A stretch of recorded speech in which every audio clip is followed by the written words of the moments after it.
পায়রা সমুদ্র বন্দর বদলে দিচ্ছে দেশের দক্ষিণাঞ্চলের জনপদের চিত্র। বন্দর নির্মাণের জন্য যাদের জমি অধিগ্রহণ করা হয়েছে তারা আর্থিক ক্ষতিপূরণের পাশাপাশি পেয়েছে পাকা বাড়ি। তাদের জন্য নির্মাণ করা হয়েছে আধুনিক আবাসন প্রকল্প, প্রশিক্ষণও দেওয়া হয়েছে নানা বিষয়।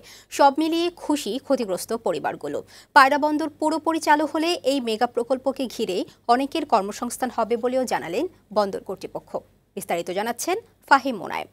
কলমি শাক, পালং শাক। পটুয়াখালীর পায়রা বন্দরের জন্য মোহাম্মদ মোন্নাফের বসতভিটা ও কৃষিজমি নিয়ে যাওয়ার বিনিময়ে ৯৭৮ বর্গফুটের একটি পাকা বাড়ি দিয়েছে সরকার। এখন আগের চেয়ে হাজারো গুণ ভালো আছেন বলে জানান ৭০ বছরের এই বৃদ্ধ। যদিও একটা সময় অভাব অনটন, ভাঙন, জলোচ্ছ্বাসের ভয়ে নির্ঘুম রাত কাটত তার। টাকা পাইয়া কিছু জমি রাখছি, আর এখানে তো আবাসন পাইছি। আবাসনটা খুব ভালো পাইছি, উচ্চ জায়গা। এত দূর উচ্চ জায়গা আমরা বাড়িঘর করতে পারিনি। কলাপাড়া উপজেলার রামনাবাদ পাড়ের মোন্নাফের মতো ভাগ্য খুলেছে প্রায় ৩৫০০ মানুষের। পায়রা সমুদ্র বন্দরের জন্য অধিগ্রহণ করা জমির মালিকদের ৩ গুণ ক্ষতিপূরণ দেওয়া হয়েছে। পাশাপাশি পুনর্বাসন করা হয়েছে। ৪৮৪ একর ভূমিতে গড়ে তোলা হয়েছে নতুন শহর। ৯ বিঘা জমি নিয়েছে সরকার, হারপর টাকা দিয়েছে সব, আবার ওই বিল্ডিং দিয়েছে, আবার এখানে একটু এই দুলট কৃষিও দিয়েছে। এখন তো বিল্ডিং, আর আগে তো আসলে টিনের ঘর। স্কুল দিয়েছে, মসজিদ দিয়েছে, এই চাল টাল ডাল সবই দিতে আছে। কোনো কাজা নাই, ঝগড়া নাই, সুন্দর নিরিবিলে চলা, নিরিবিলে থাহা। পাখির চোখে পটুয়াখালীর পায়রা সমুদ্র বন্দরে ক্ষতিগ্রস্তদের আবাসিক এলাকা দেখলে মনে হবে উন্নত কোনো একটি শহর। কলাপাড়ার লালুয়া ও লোন্দা ইউনিয়ন অন্তত ৭টি গ্রাম বদলে শহরের রূপ নিয়েছে।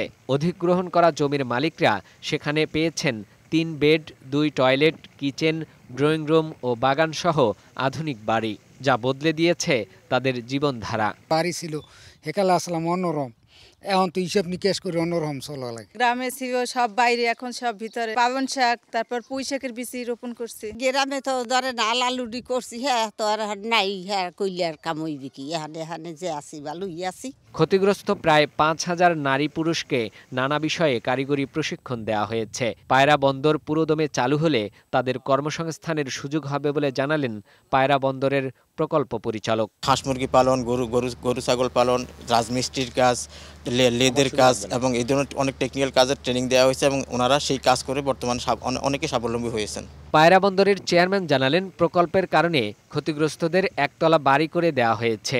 আগের তুলনায় ১০ ফুট উঁচু করে আবাসিক এলাকা তৈরি করা হয়েছে। এ কারণে বন্যার কোনো ভয় নেই পুনর্বাসিত এলাকার মানুষদের। নির্দিষ্ট সংখ্যক 2 ক্যাটাগরিতে, একটা এ এবং বি, টোটাল 6টি স্থানে আমরা এই স্থাপনাগুলি করেছি এবং তাদের সেখানে স্কুল, তাদের মাদ্রাসা, পুকুর, মসজিদ, সব ধরনের আর্থসামাজিক ব্যবস্থা সহ এখানে ওদেরকে অবস্থান করছে। পায়রা বন্দর প্রতিষ্ঠার কারণে আমূল বদলে যেতে শুরু করেছে এই অঞ্চলের মানুষের জীবনযাত্রার মান। ফাহিম মোনায়েম, বৈশাখী সংবাদ, পটুয়াখালী।